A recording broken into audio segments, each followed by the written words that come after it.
Beatz came up in a small town in Canada and became one of the hottest producers in the world. But when he was at the top of the game, he disappeared out of nowhere. And today we're breaking down what really happened. Murda Beatz is from a tiny town in Canada called Fort Erie. There's no hip-hop scene in Fort Erie at all. And back in the day, Murda Beatz started out as a drummer instead of a producer. Murda's dad and uncle played music too, and he would jam with them. But at one point he felt like he wasn't getting any better at drums. Murda knew he wasn't going to be a professional drummer and was thinking about going to college to major in business. But then right before he finished high school, one of Murda's homies showed him FL Studio and everything changed. Murda made his first beat and knew from the jump that's what he wanted to do forever. That summer he basically just stayed inside figuring out how to make beats, and it wasn't long before he was working with some huge names. The first thing Murda did was trade in his electric drum kit for a keyboard that he could use to make beats. Back then, a bunch of kids in Murda's high school were rocking with a dude boy who was from the Bay Area. Murda thought if he could work with your boy, then everyone in his high school would go crazy. So Murda started sending beats to all the dudes who were in your boy's crew. Then out of nowhere, Murda was actually dropping songs with them, and at the same time, he was selling beats on YouTube. Most of the people around Murda told him he should do something besides music, and one of his teachers even told him there's only one Dr. Dre. I had everyone talking shit at me at school. Everyone was making fun of me. Really? Teachers made fun of me. Principal told me there's only one Dr. Dre, not to do this as a career path. Everyone else in Fort Erie was playing hockey and planning on getting normal jobs. But Murda never wanted to be like that, so he got on the grind and put in a ton of work. Murda said on No Jumper that when no one knew who he was, he used social media to make connections. When he first started producing, Chief Keef was hot at the time, so he would title his beats Chief Keef type beat. That helped his music get pushed by the algorithm, which is how he built his first YouTube channel. When he wanted to work with a rapper he liked, he would go on Twitter and Instagram and look for the people that were in their crew but had less followers and send them beats. It was a smart tactic because in just a few months, he went from being an unknown kid making beats in his bedroom to working with some of the hottest rappers in the game. Then just 2 months after he started making beats, Soulja Boy hopped on one of Murda's beats. Murda Beatz had given the beat to a rapper from Minneapolis named Rocky Diamonds, and Soulja Boy hopped on the remix.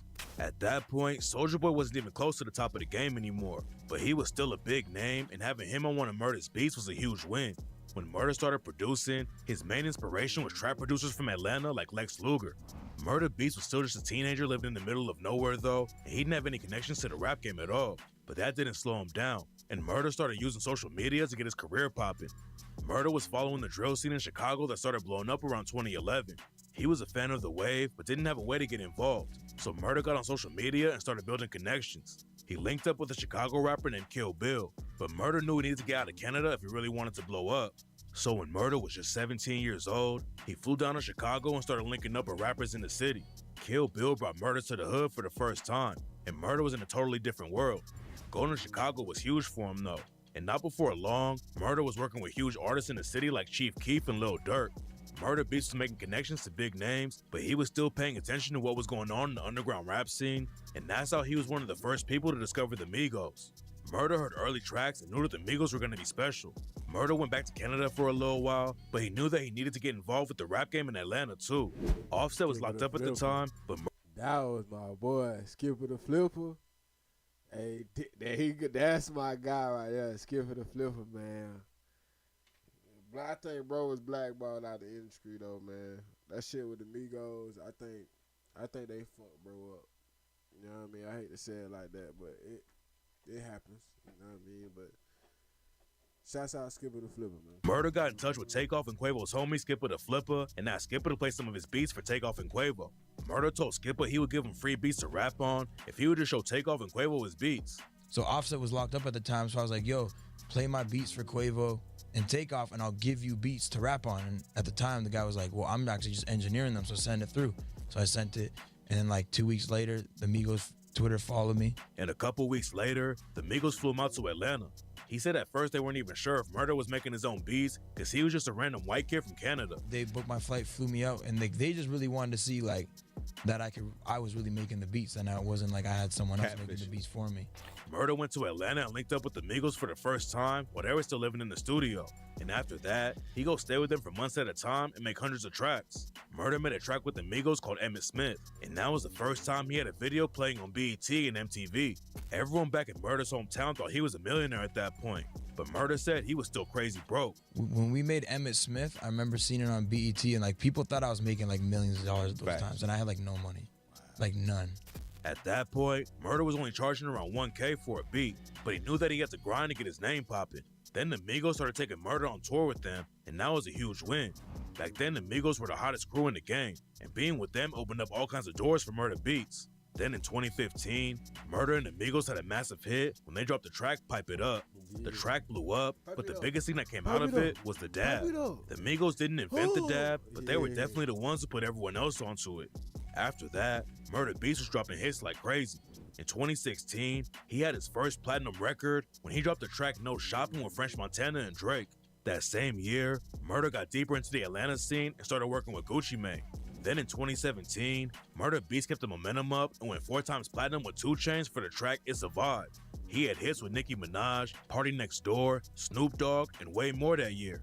Murda was becoming one of the hottest producers in the game and worked with a ton of legends. But he was still making tracks with the Migos, and in 2017, they ran up crazy numbers when they dropped the track Motorsport. 2018 was an even bigger year for Murda Beatz, and that's when he really started pushing his own brand. It's tough in the rap game for producers to get their name buzzing, so Murda Beatz started putting himself as a featured artist on some tracks so fans would actually know who was making the beat.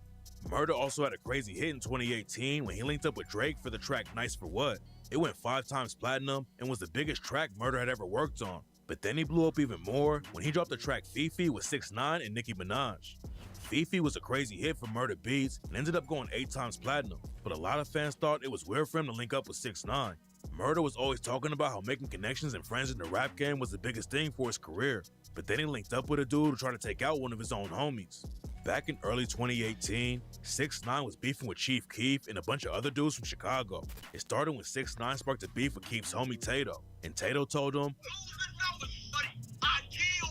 Keef, Tato, and Trippie Redd linked up on the track I Kill People to clown 6ix9ine, and that's when 6ix9ine started sending shots at Keef on Instagram.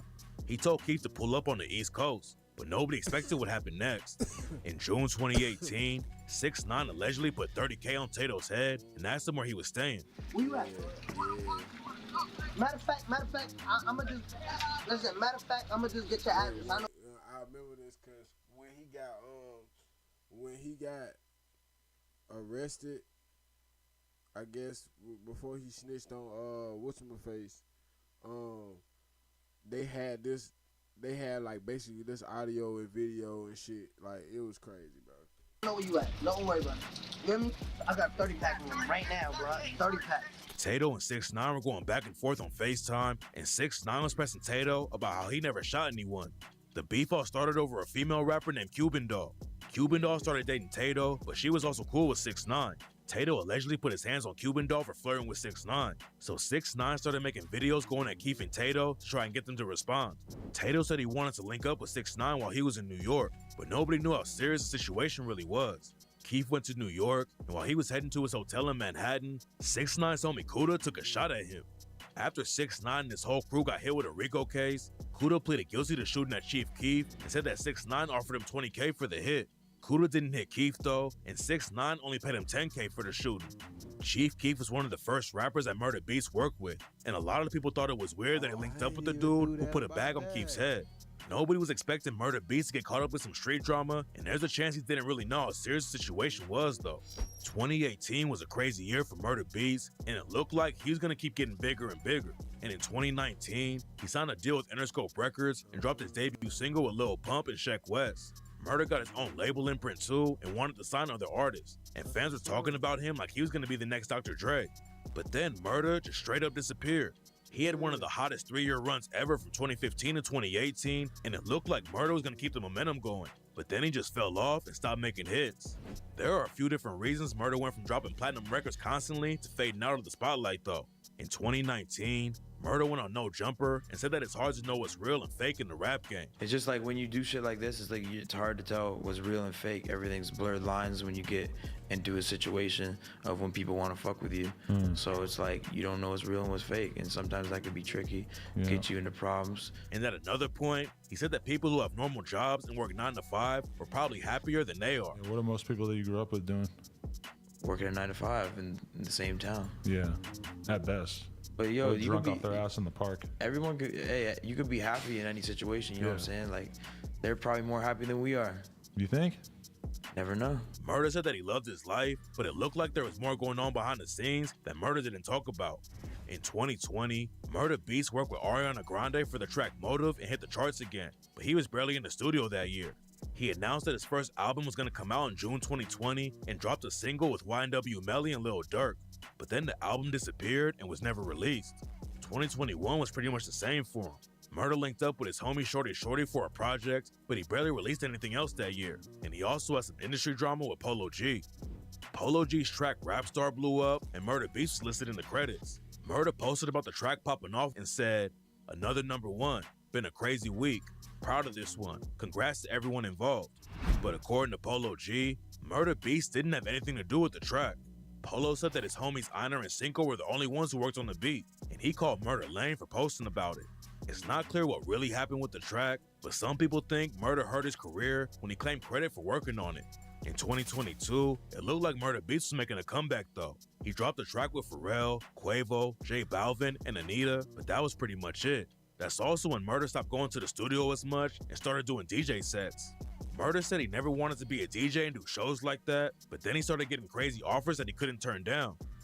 I used to never want to do it. I always used to be like, man, I don't know if I want to do the DJ stuff. Like, I remember like way back in the day, Coach K was like, man, you should DJ. And I was like, nah, I don't want to DJ. Like, I want to be a producer. But then like, I just feel like the brand just kept getting so big where it's like, then we started getting offers. Like people wanted me to DJ, they want to see me.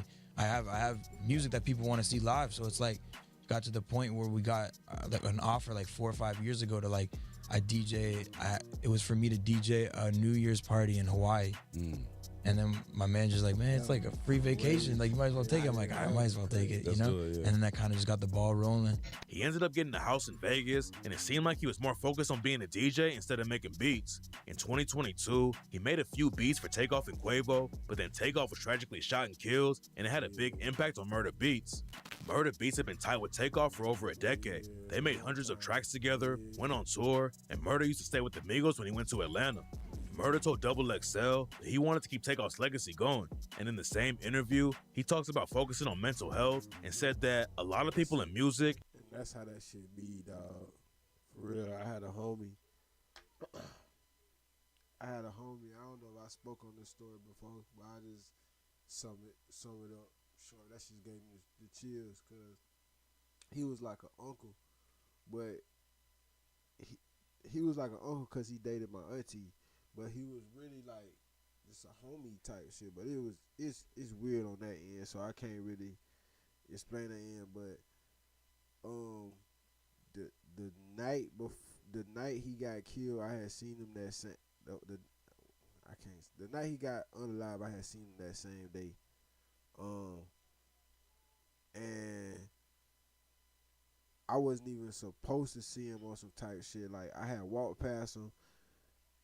My cousin came to my house. He was like, man, man, bro, just seen you up the hill. He was like, shit, he was trying to call your name, but he said you had them damn headphones, you couldn't hear him. I was like, hell yeah, no, I ain't hear him. Then when I went back up the hill, went to my other homeboy house. My other homeboy spot. He was still up there at the bottom. So he saw me. He's like, yeah, man, I tried to call your name. Woo, woo, woo. Later on that night, he got unalive that night. So that shit,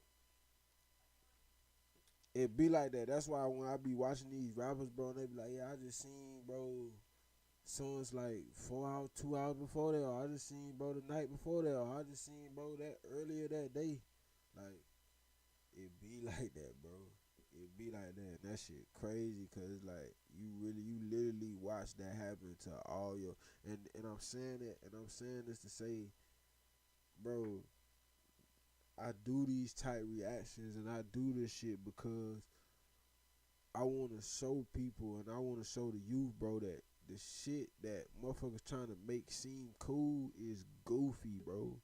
I done did it. I done did it, bro. There's no exaggeration. I done did it. That shit is, by the time you turn 21, bro, I'm telling you, bro, you need to figure this shit out. You should no longer still be doing little kid shit. Figure this shit out. You should no longer be wanting to go to the apartments every day and sit in the apartments every day. You should no longer want to goddamn be around a whole bunch of motherfuckers who just doing the same shit every day. Because you're going to look around, it's going to be 10 years that pass by your ass, going to be my age, which is 30. Well, I'm 29, but you're going to be 30, and you're going to be like, damn, motherfuckers is still doing the shit we did 10, 15 years ago. Literally. I'm not kidding you.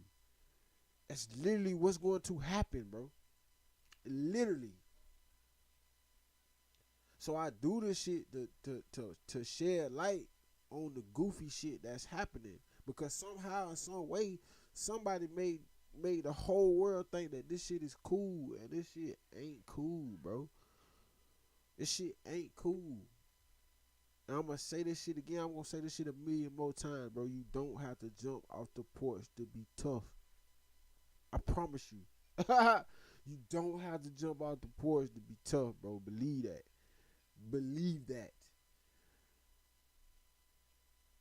I know some country boys that will knock your fucking head off you disrespect them.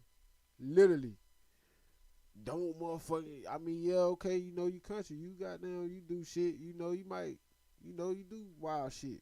But like street shit, not on that. Not on that. They just country boys. They enjoy their shit.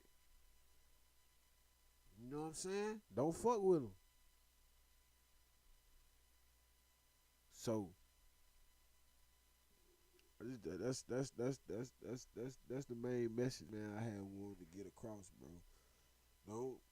Don't be thinking that you got to be this, that, and the third to be. Yeah, bro, you don't. All you doing is stand. You just stand up for yourself, man. You wouldn't believe the respect you get for just being a man, being a woman, just standing up for yourself. You ain't got to be no bitch. You ain't got to just cause you don't go out and just cause you don't hang. You know what I'm saying? You don't want to go and chill in a homie spot all day long. You don't want to stand out there on the block all day long. You ain't got to. You ain't got to do none of that, bro, to be who you is.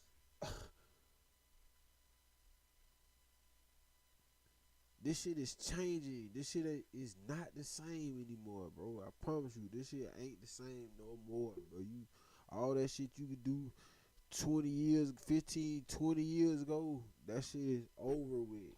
That shit is over with. You not doing none of that, boy. Your ass gonna be Rico. God damn, all I did was pick up a little $10 bag of weed. How the fuck? God damn, what the fuck is going on? You know what I'm saying? Y'all done pulled up on me 16 cars deep. I just left out the spot. I just wanted to come through. I got off work. I'm tired, bro. I just came through to get a gram of weed. Nah, somehow you just wrapped up with your partner who sell the weed. Now you fuck. God, or whoever that, you feel what I'm saying? That's what I'm saying. It's going like that. It ain't, this shit ain't. Then the motherfucker, you think with you, not with you, they gonna tell on you. If you trying to do anything other than what you supposed to do, they finna tell on you. Tell you that right now. They gonna tell on you. You can't trust them. You don't trust nobody in this shit. I'm yapping, y'all, and I hate to be yapping like this, but I woke up today and somehow I knew I was gonna come across a video where I wanted to get this across today. So that's all I want to share. I'm gonna quit yapping, and we're gonna finish this on up. And people in general have mental health issues. In 2023, he made a few beats for Quavo and dropped another project with Shorty Shorty, but Murda Beatz stayed out of the spotlight. He never said why he decided to basically disappear from the industry, but it's clear that Murda had a lot going on behind the scenes. And some people think the Polo G drama hurt his rep in the industry too. The same year, Murda Beatz went back to his hometown, Fort Erie, and gave a speech at his old high school. His old English teacher told a story about seeing Murda open up his laptop and notice he had music production software installed. When the teacher asked about it, Murda told him he just sold his first beat for $30. At the assembly, Murda also donated $10,000 to the school's toy drive, so he came a long way from selling $30 beats. The last time Murda Beatz really made headlines was when he crashed his Lamborghini in Japan. Murda was visiting Japan, but 2 days after he landed, he ran his Lambo into a pole. Luckily, he made it out and wasn't hurt, but hopefully the next time Murda Beatz is in the spotlight, it's for dropping another hit instead of crashing his whip or getting into another beef. Nah, man. I feel like bro